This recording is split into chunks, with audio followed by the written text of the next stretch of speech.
গণতান্ত্রিক দল ছাত্র জনতার মধ্যে ফাটল ধরানোর জন্য অনেকে অনেকভাবে উস্কানি দিচ্ছে, কিন্তু কোনো উস্কানিতেই কোনো লাভ হবে না। এই জন্যই আমি মনে করি অতি দ্রুত জনগণের ক্ষমতা জনগণকে ফিরে দিন অবাধ সুষ্ঠু নির্বাচনের। আমি কিছুক্ষণ আগে যেটা বলেছি সেইটা আবারও পুনরাবৃত্তি একটু করতে চাই। সেটা হচ্ছে বর্তমান সরকার, ডক্টর ইউনূস সাহেবের সরকার কয়েকটি সংস্কার কমিশন করেছেন। সেটা জনপ্রশাসন, পুলিশ, বিচার বিভাগ, সংবিধান সংশোধন, অনেকগুলো সেক্টরের সংস্কারের কমিশন করেছে। আমাদের কথা হচ্ছে একটি সংবিধান সংস্কারের বিষয়ে, সেটি হচ্ছে আপনারা নানা বিষয় সংস্কার করুন। এই সম্প্রচারের মধ্যে শেখ হাসিনা যে বর্ষারী চরিত্র দিয়েছে, যে ফ্যাসিবাদী চরিত্র দিয়েছে, সেগুলোকে আপনারা মুছে ফেলুন। সেখানে জনগণের ক্ষমতা কিভাবে নিশ্চিত করা যায় সেই ধারাগুলো, সেই সংস্কারগুলো আপনারা করুন। কিন্তু কতগুলো বিষয় হঠাৎ করে করতে গেলে পরে এটা আরেক ধরনের বিপর্যয় তৈরি হতে পারে। বিশেষ করে অনুচ্ছেদ ৭০, সংবিধানের ৭০ অনুচ্ছেদ আপনি যদি এটা হঠাৎ করে বাতিল করেন তাহলে দেখবেন যে হর্স ট্রেডিং, ঘোড়ার বাণিজ্য শুরু হবে, আপনার এমপিদের কেনা বেচার সুযোগ শুরু হবে।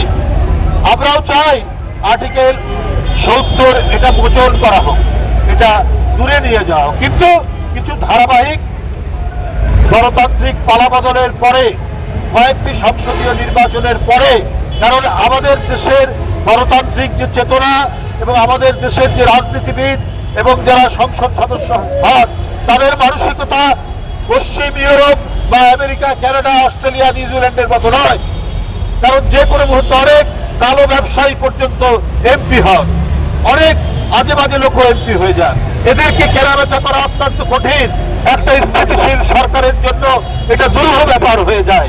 তাই হঠাৎ করে যদি ৭০ অনুচ্ছেদ আপনারা বাতিল করতে যান তাহলে একটা বিপর্যয় তৈরি হবে। কেনাবেচার মধ্যে দিয়ে আপনারা একটা স্থিতিশীল সরকার হতে দেবে না। তাই আমার মনে হয় যে কয়েকটি পালাবদল ঘটার পরে মানুষের যে রাজনৈতিক চেতনা এবং গণতান্ত্রিক সভ্যতা একটি উন্নত স্তরে আসার পর এটি সংবিধান থেকে মোচন করা যেতে পারে। হঠাৎ করে করলে পরে এই বিপর্যয় ঠেকানো যাবে না। আপনাদের সবাইকে ধন্যবাদ জানাচ্ছি। জাতীয়তাবাদী শ্রমিক দলের সকল নেতৃবৃন্দকে আন্তরিক শুভেচ্ছা জানাচ্ছি।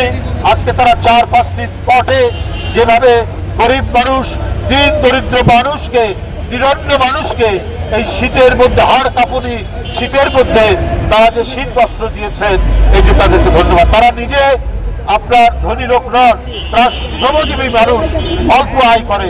সেই অল্প আয় থেকে তারা কম্বল কিনে গরিব মানুষদের জন্য তারা বিতরণ করেছেন। এই কারণে তাদের আন্তরিক ধন্যবাদ জানিয়ে আমার বক্তব্য শেষ করছি। খোদা হাফেজ। বাংলাদেশ জিন্দাবাদ। জাতীয়তাবাদী দল, জাতীয়তাবাদী শ্রমিক দল জিন্দাবাদ। দেশনেত্রী বেগম খালেদা জিয়া জিন্দাবাদ। তারেক রহমান জিন্দাবাদ। শহীদ জিয়া মরহুম।